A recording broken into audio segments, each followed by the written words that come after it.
This is R.J. Rushdoony, Easy Chair number 171, June the 7th, 1988. In this hour, Otto Scott and I are going to discuss some of the reading we've done of late, books that have impressed us and which we feel are important for you to know about. Now, I'm going to begin with a book that is a series of essays in 17th century history, a Festschrift presented to Christopher Hill, the great English historian. It is edited by Donald Pennington and Keith Thomas, and the title is Puritans and Revolutionaries, published at the Clarendon Press in Oxford first in 1978 and reprinted as a paperback in 1982. Now, the various writers here are all experts in their particular area, but I'm not going to attempt to deal more than with a particular idea in one of the essays. An essay that is written by Peter Clark entitled The Ale House and the Alternative Society. The point that is made in this essay is that among the non-Puritans there was an erosion of the traditional sense of the community focused on the local church. And the ale house, or we would say beer parlor, although there is a difference between ale and beer, the beer parlor or ale house became the new center. Now, this was a very, very important transition because it indicated the beginning of the secularization of society. The same trend was taking place in other areas of European life.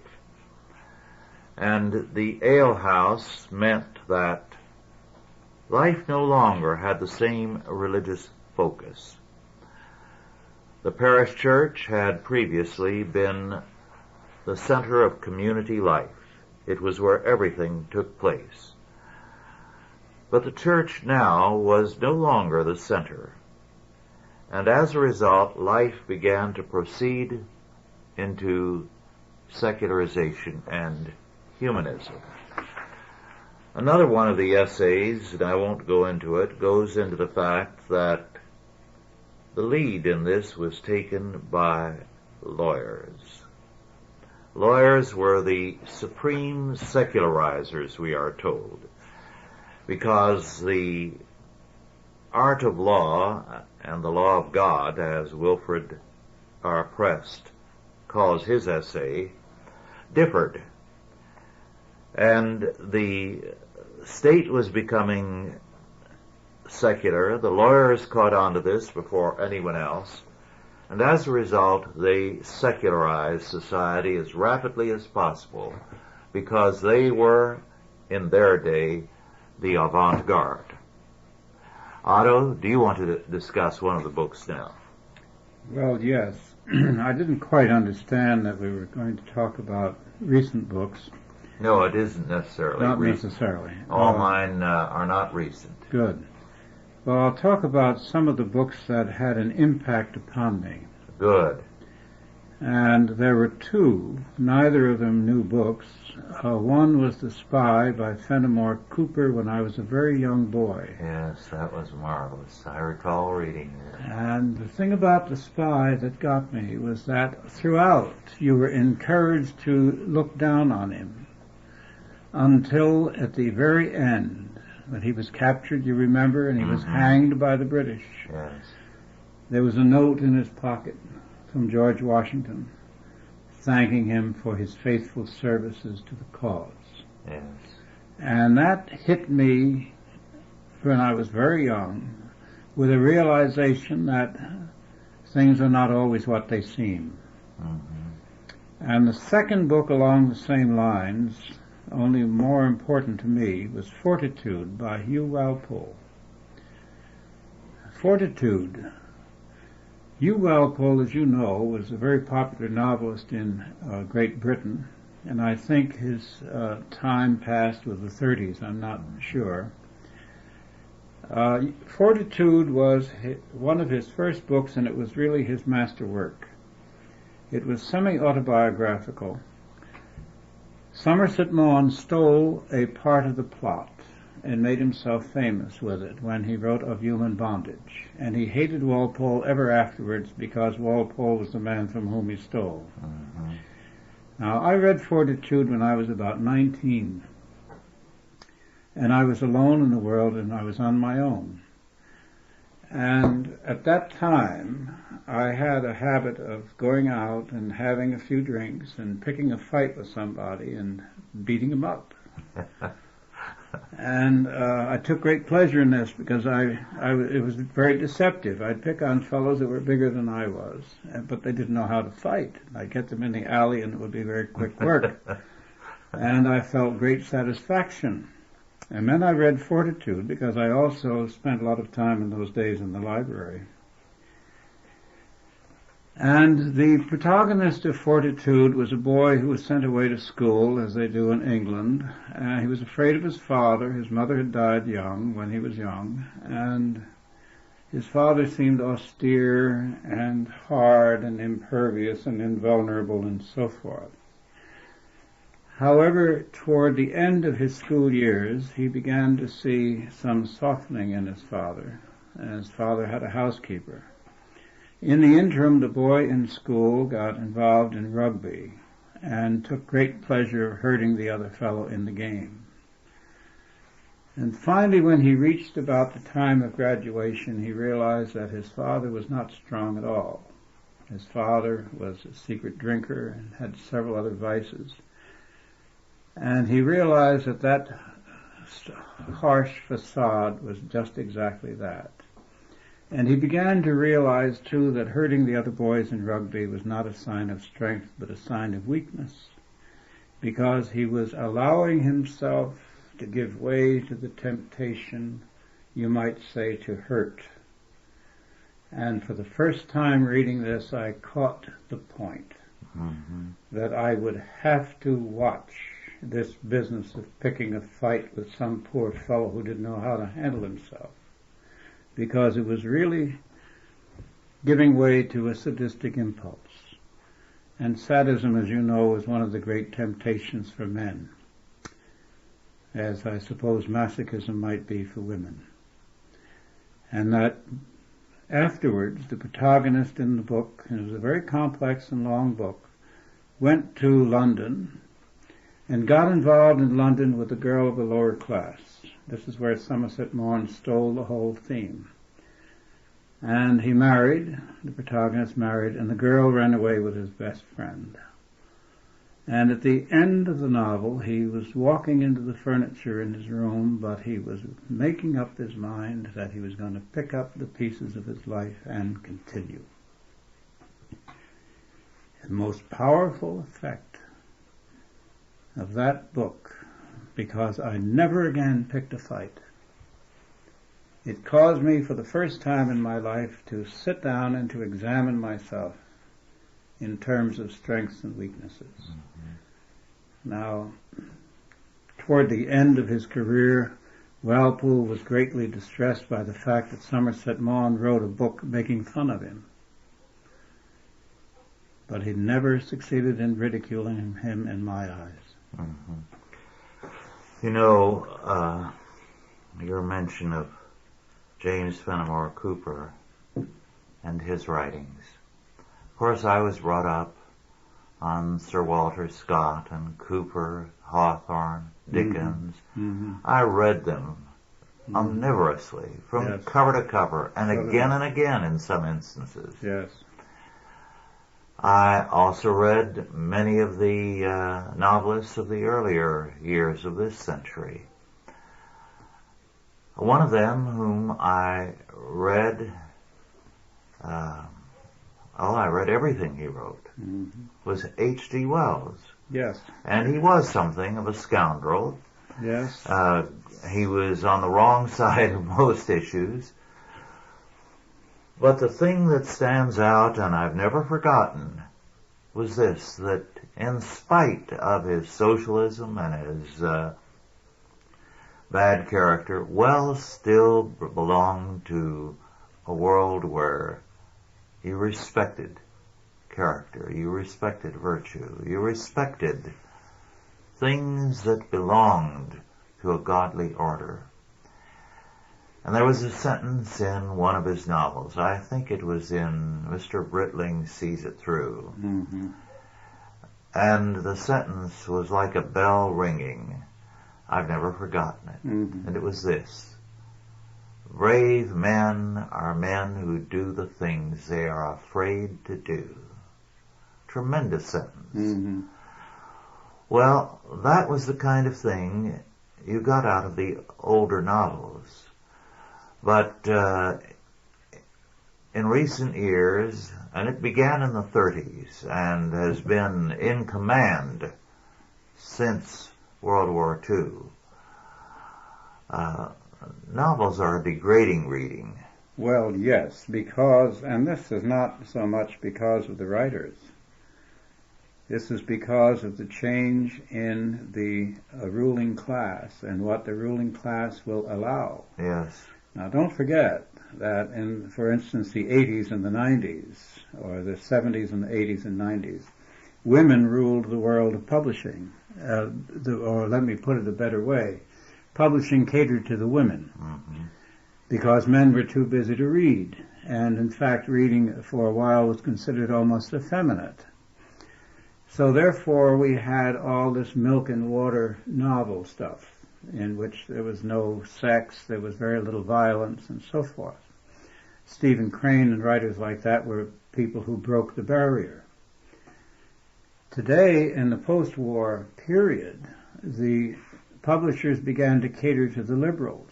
So they had a new kind of hero who was a dissenter in Vietnam, or a black unjustly accused, as though no black is ever justly accused, and so forth. So these taboos got to be enormous, and there was incidentally no taboo against sex. In the name of liberty of expression, sexual license was permitted, but noble sentiments were scorned, and you know that. The one novelist, or the one effort at a novel, and it's quite an effort, is Tom Wolfe's recent Bonfire of the Vanities. Now, I think that everyone should read it, because although as a novel it has defects, as a piece of social satire, and you know, all satire has to have a substratum of truthful observation upon which the satire is based. And Bonfire of the Vanities exaggerates, but nevertheless parts the veil on the seething pit of racial and ethnic hatred and dissension that constitutes New York City today.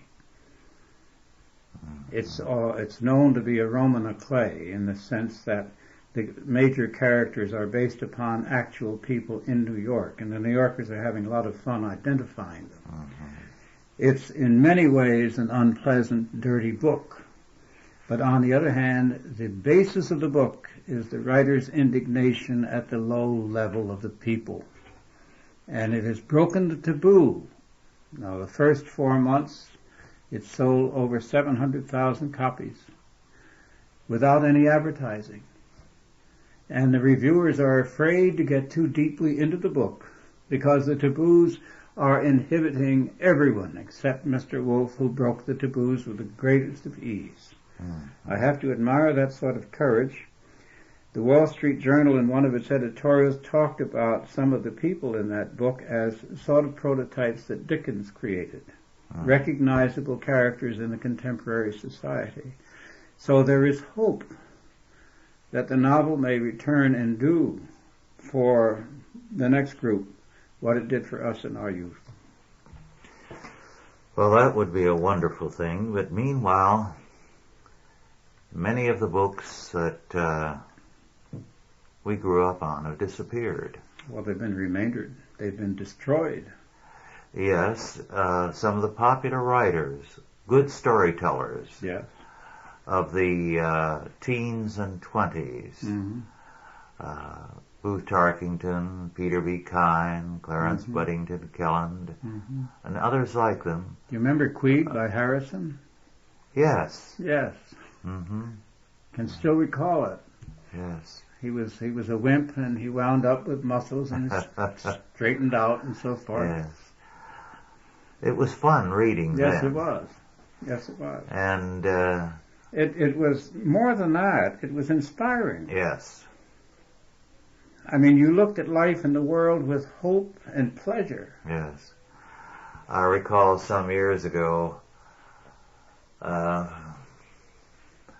when James Joyce's Ulysses was being banned and the issue was taken to court on the grounds that it would cater to prurient sexual interests.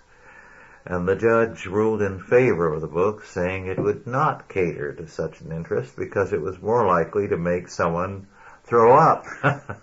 He didn't put it that baldly, but that's what he said.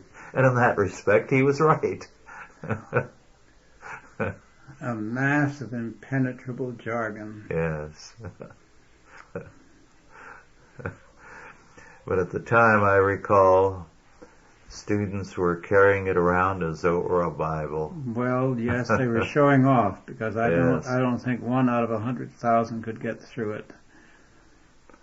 Well, there are serious books. I find that when I think about the books that have affected me, beyond those two, The Spy and Fortitude, I've read, I guess, several thousand much lighter and trashier books which had no effect on me.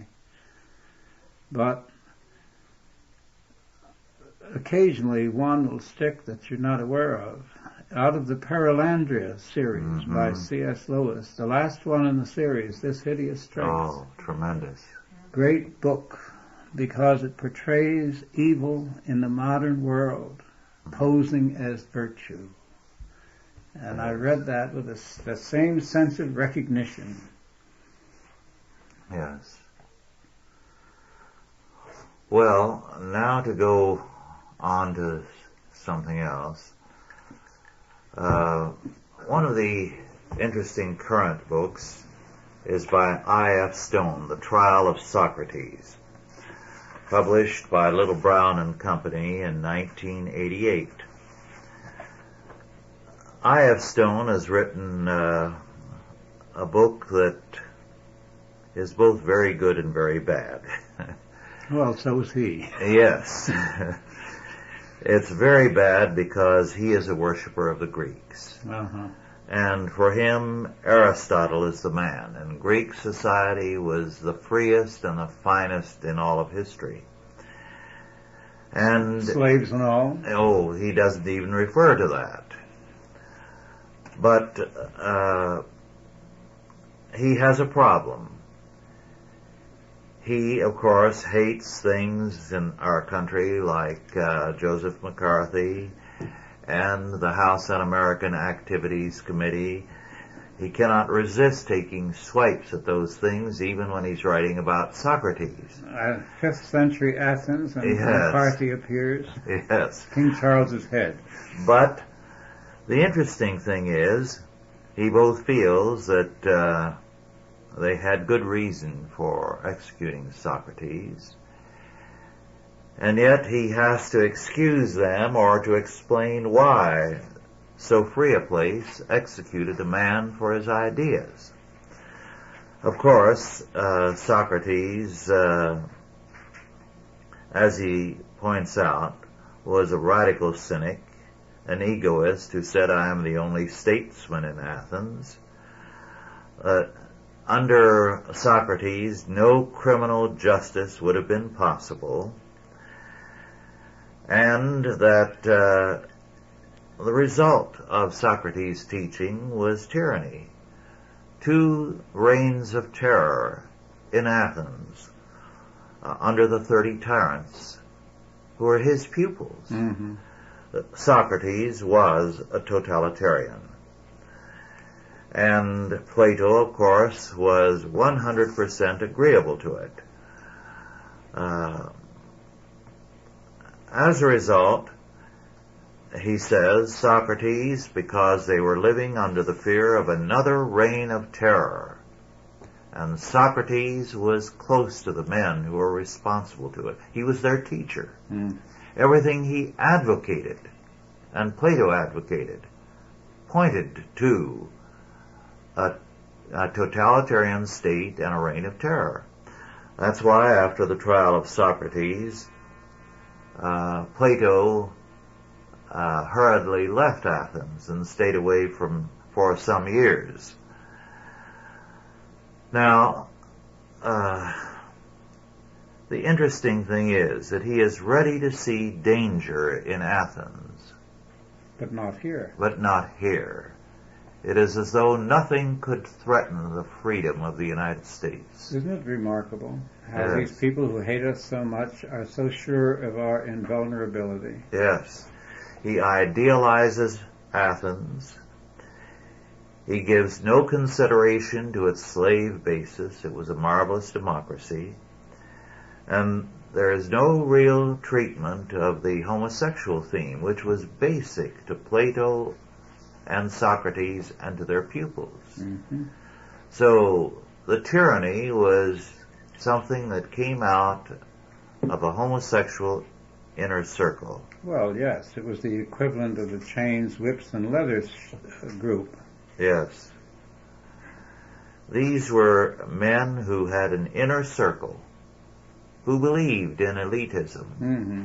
who believed that they were bound to rule, destined to rule, and anyone who opposed them should be eliminated. Isn't it interesting that he would go to such a source? Now, in this context, the context of great books, I would recommend anyone today Plutarch's Lives. Mm-hmm. Most fabulous, fabulous. There was the ancient world at its best. I will never forget the description of Mark Antony with his troops up in the Alps, in the snow, Mm-hmm. short of wood because they were too high up, so there was hardly any fires at all. And the soldiers were out there trembling and complaining. And Antony finally left his tent and stripped naked and walked around to the sentries in the snow naked and said to each one of them, "Soldier, are you cold?" Yes. And they didn't I'd dare forgotten say that. yes. Yes, I read Plutarch as though it were another novel. It was so highly readable Yes. and a tremendously vivid glimpse of the pagan world in all its evil and in all its strength. That's right. Very, very interesting work. Eye of Stone could not, I don't think, follow that. No, no. Because there is something decadent about his choice. Yes. Yes. It's interesting. Well, Warner Fite, back in the late 20s or early 30s, wrote a book on Socrates in which he pointed out what a menace Mm-hmm. Socrates was, and Plato, and how their whole perspective was totalitarian. I believe the title of the book was The Platonic Myth. I'm not sure that I read that, but it has a ring. Well, Macaulay's essays, which I still refer to, one of Macaulay's essays on Lord Bacon, and you recall that he had admiration for Bacon's general scientific approach, in which Bacon argued, in effect, that the role of proper science is to bring improvement to the human race and not simply to show off your brain. And he said somewhere in the course of that essay on Bacon, whom later on, of course, he put down for being a corrupt judge and for a torturer, which he was, and so man of no character but of great intelligence. Somewhere in the course of that, Macaulay made the observation that the world would have been much better improved by Socrates if he had been a shoemaker. Good, yes. He would have I been, didn't remember that yes, at all. and the whole Macaulay approach is so fresh. Yes. Not too many years ago, they found an unfinished manuscript of Macaulay's, which I have. It was printed up, and it was going to be a narrative or history of the restoration after Napoleon. And he got so disgusted with the Bourbons when they came back that he couldn't complete it, and he just left it unfinished. Well, his history of England is a classic, a gem. Dorothy read it a couple of years ago with delight. A marvelous writing. Well, just think of what he had to say about the disappearance of slavery in Britain. The Normans enslaved the Saxons. They put an iron collar around their neck and they welded it so that it couldn't be removed. And on it they stamped their coat of arms of the owner.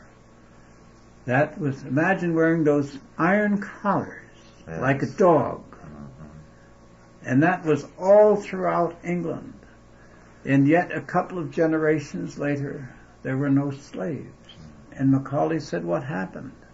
There was no argument, there was no demonstration, there were no speeches about liberty. It was the effect of Christian teaching which automatically made the whole institution insupportable, and it was silently and subtly abandoned. And this would have happened here. Yes, and although Macaulay was not friendly to the Puritan regime nor to Cromwell, perhaps as good an account, if not equal to any written on that era, is by Macaulay. And he calls attention to the high character of the new model army. Yes, he did. Points out how overnight, after the army was demobilized, they disappeared into the general population as useful citizens. That's the only army that ever did. Yes. And he says whether they were crippled or whatever, they quickly found a place where they were useful. You know that homeschoolers would be very well advised to read Macaulay aloud. Yes. To the children. Right. To get some feeling of what is really important Yes. to know. He points out that in those days especially, armies were feared by the home population. Well, they lived off the people. Yes. The minute they demobilized, there was terror in the country. But not so with Cromwell's army. A remarkable tribute. And that was Macaulay. Yes, and he didn't like the Puritans No. at all. No. Made fun of them. He Yes. said they were against bear baiting not because it hurt the bear, but because it gave pleasure to the onlookers. Mm-hmm. Yes. Even when he made fun of them, though, he was on the whole fair. Yes, he was. Quite a writer. Brilliant, and no footnotes, as you pointed out. Yes. But nevertheless, I've never found him in an error. No. Another great scholar, historian, was a man who was a philosopher, was terrible. Hume. Hume's History of England is again a gem, so that it makes marvelous reading to this day. I haven't read Hume. I've read, and I'm very fond of Froude, as you know. Yes, he was great. He was very, very good. It's very hard to find his books. They're out of print. I just ran across an interesting statement by Froude. He said, "It is a serious error to be tolerant of that which is intolerant towards you." Yes, yes. He saw it as suicidal. Right, it is suicidal. Well, it is curious that Hume, perhaps the most radical philosopher of all history, should write one of the most conservative histories. Well, of course, if a man is honest, he has to write the truth. Mm-hmm. Well, Hume was very much a rascal, and his philosophy reeks of his contempt for Christianity and the truth. But as an historian, he was a very different person. So he is very popular with the left as far as philosophy is concerned, and popular with conservatives as an historian. Would you like to add something, Otto, to what we were discussing a minute ago? Well, yes, in the break, Grace brought up the question of fiction. Why fiction, in effect?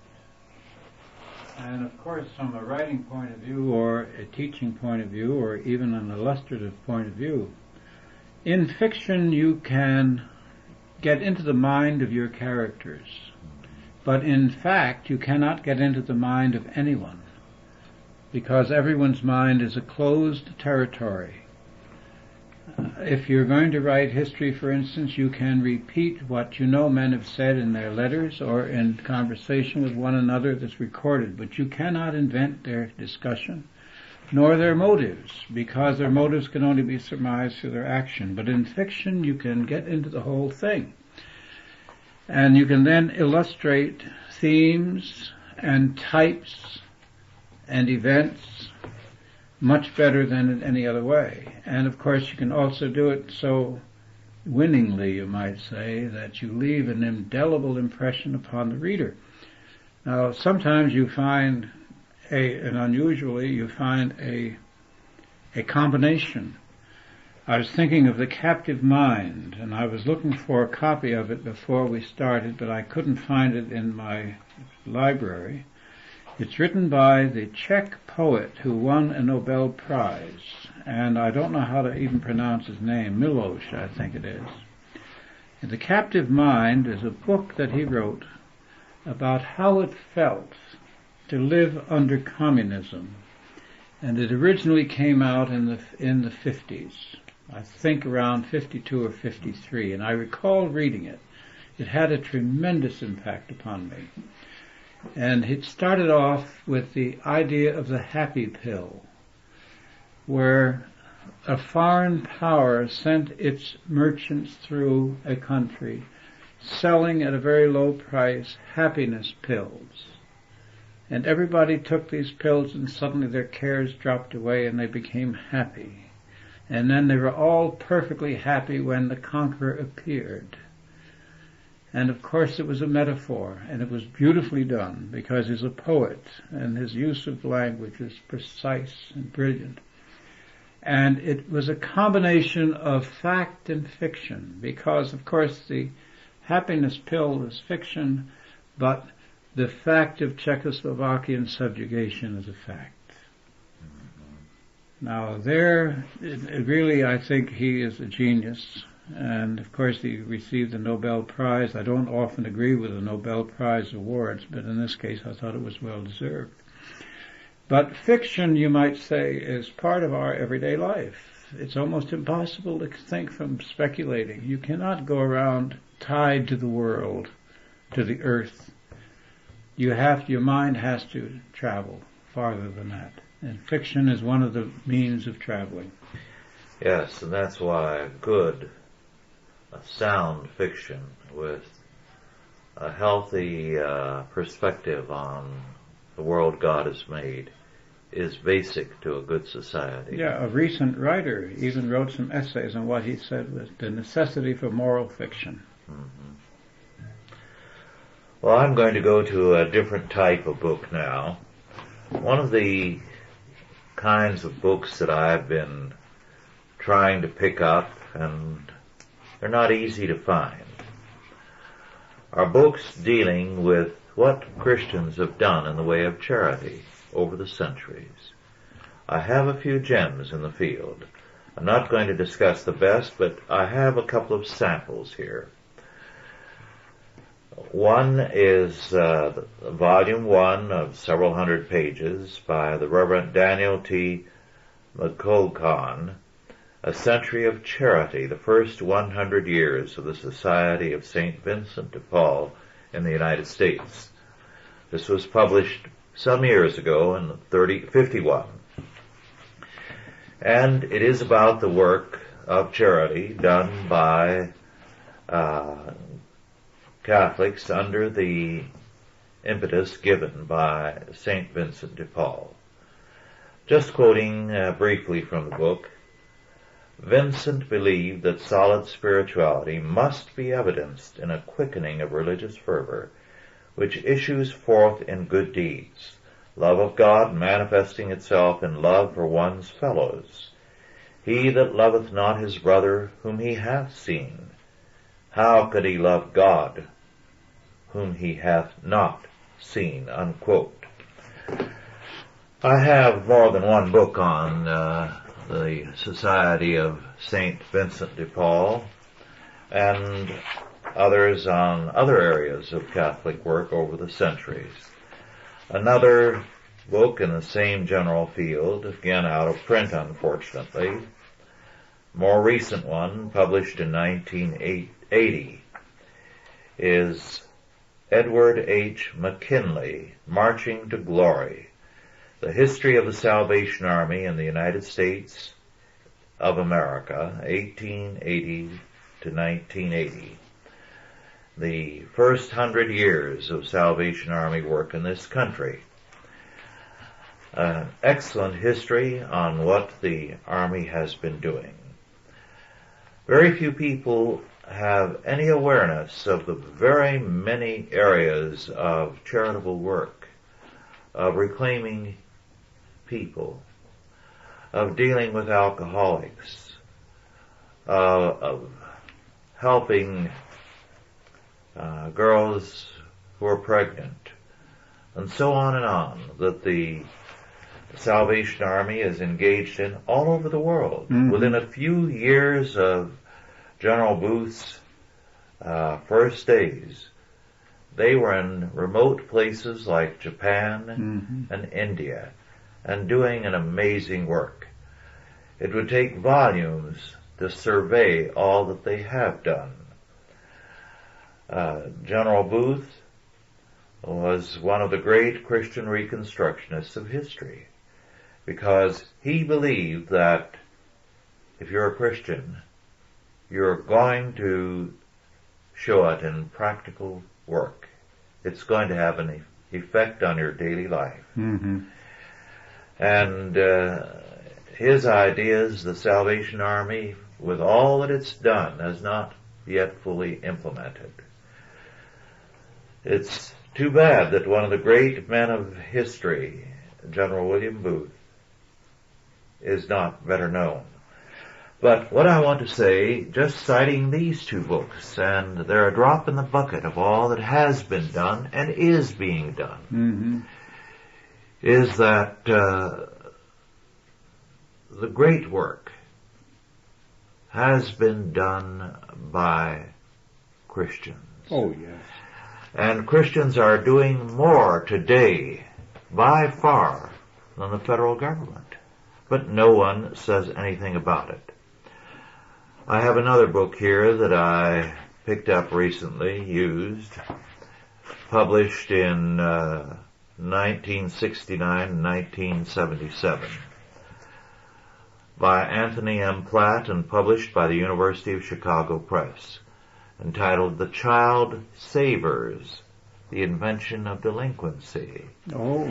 And it's a biting account of the stupidity and evil of our child experts and our delinquency experts and all.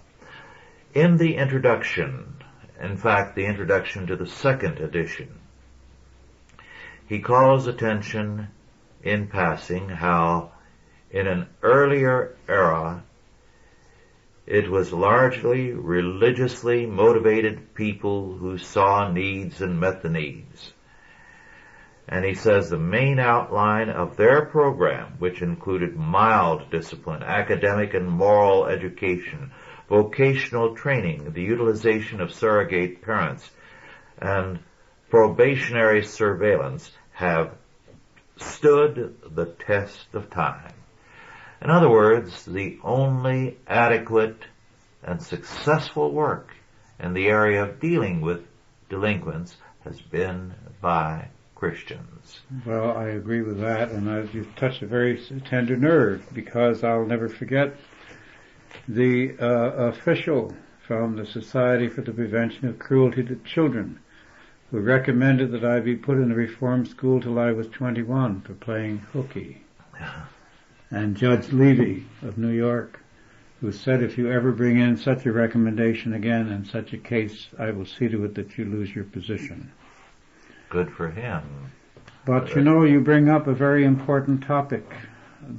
One of the books that helped me in my turn into conversion was The Formation of Christendom by Christopher Dawson, in which Dawson talks about the Roman intellectuals and the Roman aristocrats, because the intellectuals, the aristocrats, the well-to-do, were the ones who found the empire most disheartening and pessimistic.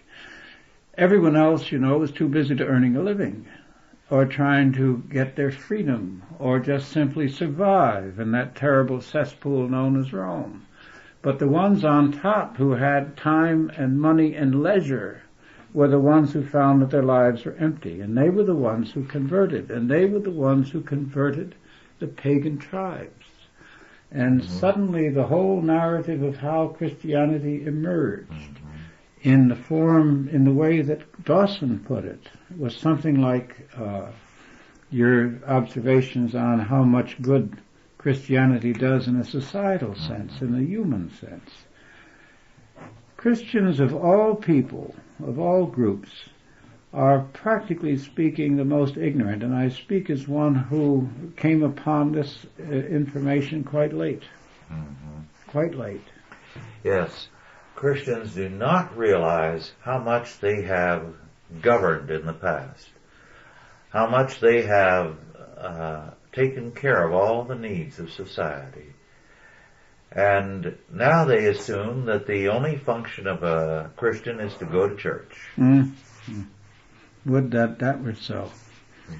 I mean, that would be pretty easy service, wouldn't it? Well, before I forget it or overlook it, Rush, I shouldn't overlook your institutes. Your institutes, which really went a long way to tip the scales. I went from Dawson and Lewis to the Gospels. And after the Gospels, I went to the institutes. And they were tremendous. Well, thank you, Otto. I was just about to bring up the fact that your book, The Secret Six, has been reprinted and is available through Ross House Books.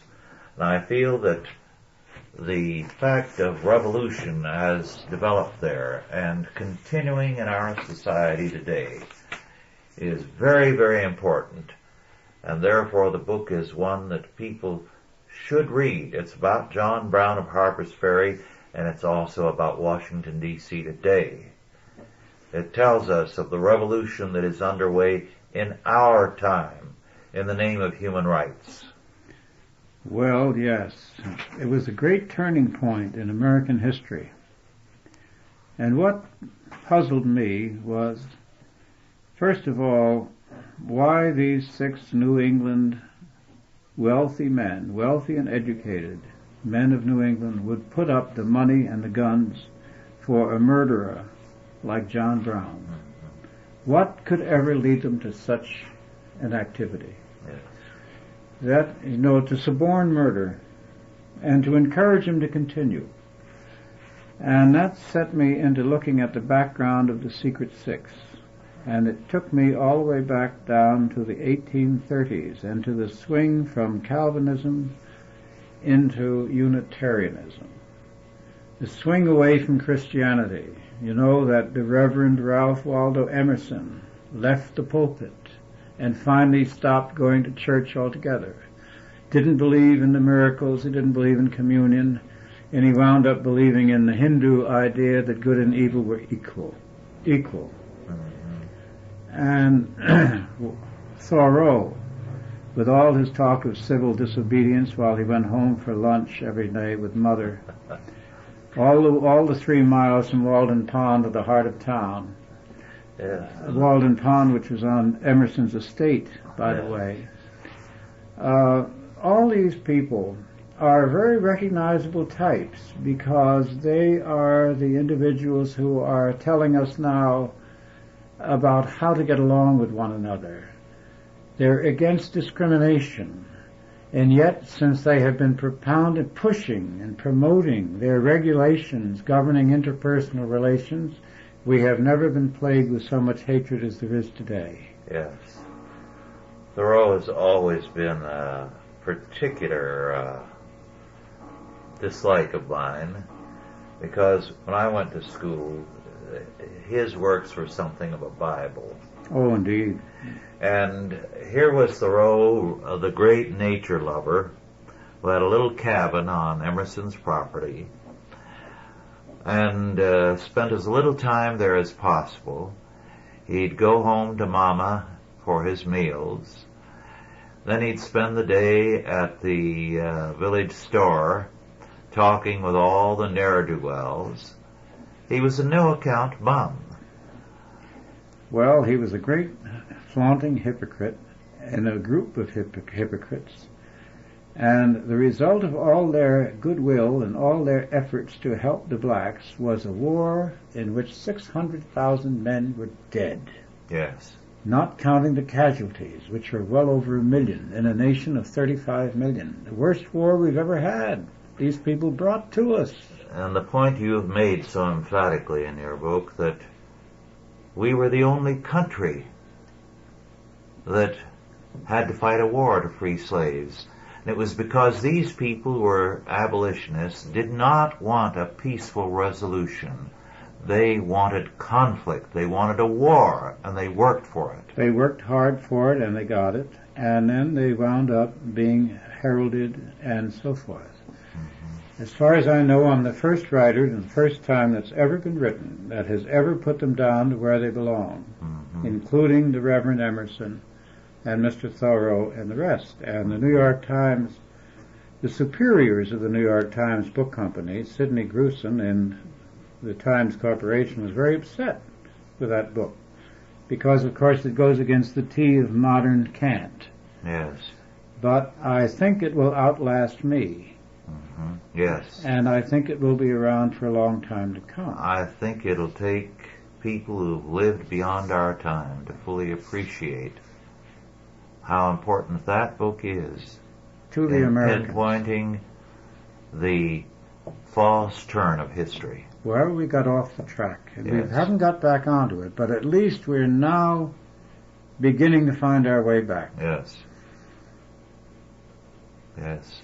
Well, there are a number of better books, more important. I think The Revolt of the Masses, for instance.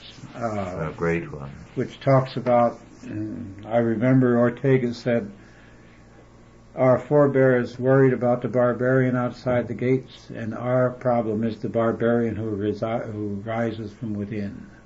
Yes.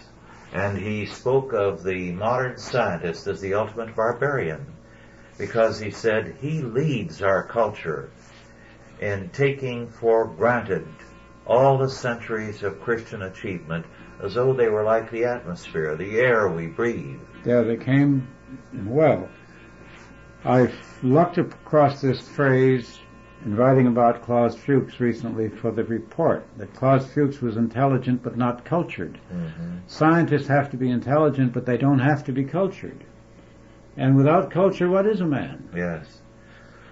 Well, since Ortega's day, we have seen the things they took for granted, 20 centuries of Christianity, and their moral impact on society disappear.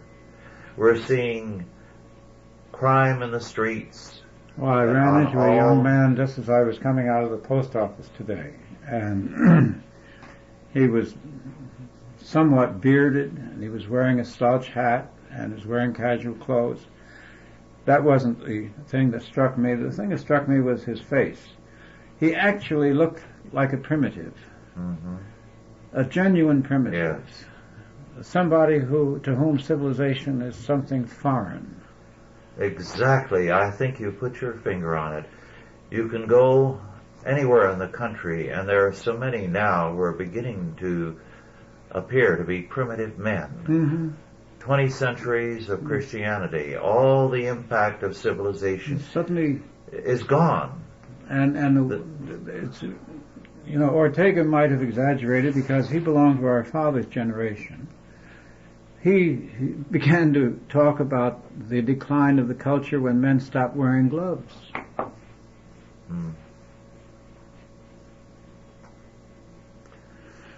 That's interesting. I recall, it reminds me of something vividly. I believe it was Craig Flanagan's grandfather, a minister, who was in Germany and on a trolley, and his hat blew off, went into a stream or something, and they could not recover it. And he was profoundly embarrassed, and people looked at him and laughed. Because he had no hat. Because he had no hat. What kind of a gentleman was he to have no hat? A gentleman would have a hat, yes. A working man would have a cap. Yes. Yes. There were forms you maintained in civilization. Absolutely.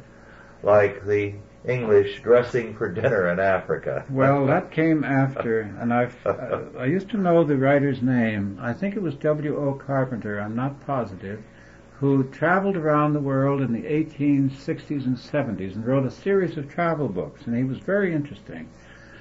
And then he made another tour in the later on, at any rate, I've forgotten what years, and at first, when he read Kipling, and where the Englishman dressed in the tropics, he laughed, because he said he'd been in the tropics, and he'd talked to fellow Englishmen, and they did not dress.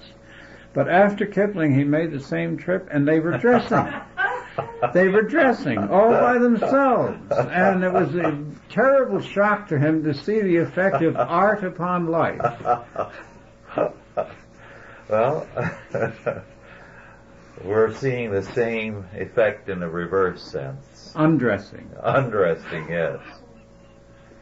Well, speaking of Ortega y Gasset, I'd like to bring up a book which may still be in print. I read it last December. It is one of the most horrifying books I've read, and unfortunately true. Jenna Correa, C-O-R-E-A, The Mother Machine, Reproductive Technologies from Artificial Insemination to Artificial Wombs, published by Harper and Row. Now, what the author, who is a feminist, and dedicates her book to Sandra Elkin and Andrea Dvorkin, has done is to say, let's stand back. Do we want to be a part of this brave new world? Are we joining the wrong wagon train? And she goes into the experiments in artificial insemination, into tampering with women, test tube babies, man-made ovulation, and she points out the deadly effects of these things, how destructive they are of women, how dangerous they are for society, and how so many of these result in monstrous births that have to be put away. And she says, all of this is hidden because they are determined to play God. They are determined to use women as though they were nothing more than experimental animals. Breed sows. Yes. And she points out that this is the ultimate degradation of women. And the feminists, her fellow feminists, are not looking at the scientists. They're looking at old-fashioned people and damning patriarchal society. Now, she doesn't agree with us on anything, but she is seeing where the real danger is. It's interesting you should mention Brave New World, because that was one of the features of that novel. Exactly. Remember the vat? Oh, yes. And all the embryos were being raised by machinery, kettles or whatever it was. You know that I was looking in the unabridged dictionary that I have the other day for something, and I ran across by accident, totally by accident, the French phrase meaning in his mother's womb. I won't try to reproduce the French because my accent is too bad. In his mother's womb was a part of French law, and it was a beneficial law to protect infants, children in their mother's womb. And there was a whole body of law protecting the pregnant woman and the child in her womb.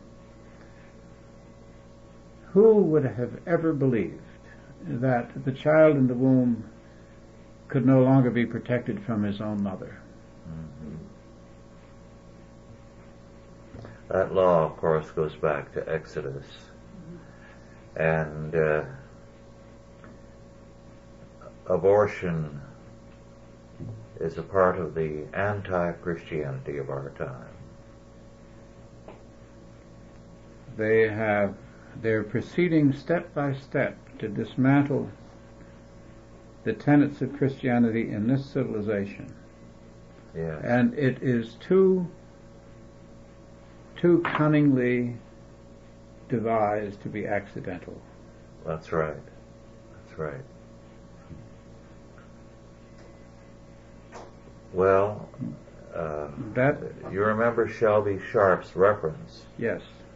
To the fact that the legal authorities were planning this dismantling, discussing it. Yes. A generation ago. Yes. Well, that carries me to the last writer that I'm going to mention, and that is Jacob Burckhardt. Mm-hmm. Burckhardt had a considerable effect upon me, his Civilization of the Renaissance in particular. Remarkable work. And there again, he couples the rise of a living standard with the decline of the moral standard. Our problem today. That's exactly our problem today. And the whole anti-Christian, anti-church swing into the living despot, into the state as God, the prince, as he called him. And I'll never forget that phrase. He said, in the end, all was lost except revenge. That was the only thing left. And if you go to Hollywood, if you look at the products of Hollywood, time and time and time again, the movie shows you revenge. Yes. As the motive, the only motive right. worth depicting. Mm-hmm. And the audience now laughs at the exercise of revenge, laughs in pleasure. Yes. So, going back to your business on abortion, I read an article in the paper the other day extolling the fact that they could now determine in advance if the child would have a defect and aborting the child so to avoid further difficulties. Well, there's a case now of a Chinese foreign student from Red China here and trying to get sanctuary because the wife is about to give birth to the second child, and that's illegal in Red China, only one child. We are refusing to give asylum, and the child will be destroyed if they return. They'll be sent back by our humanitarians and the State Department, and the child will be aborted. Well, what a play that would make. Mm-hmm. What a book it would make. You know that Carlos Magnati, the American-Italian composer, put on a very good and very moving opera, and I believe, I've forgotten what it was called, a consul or something of that sort. I remember seeing it, I don't remember the name, where this poor woman was caught in the throes of European red tape and couldn't get the proper papers to get out, and in the end committed suicide, and it was a tremendously moving thing. And of course, I didn't realize when I saw that, and it must have been in the late 40s, early 50s, that this civilization would become as entangled in monitoring regulations as it is. And I wonder at our younger writers who see these tremendous themes and who don't pick them up. Well, our time is running out, Otto. It's been a delight for us to discuss some of these books and to realize, in harking back to some of the older ones, how much our society has lost today. Thank you, and God bless you all.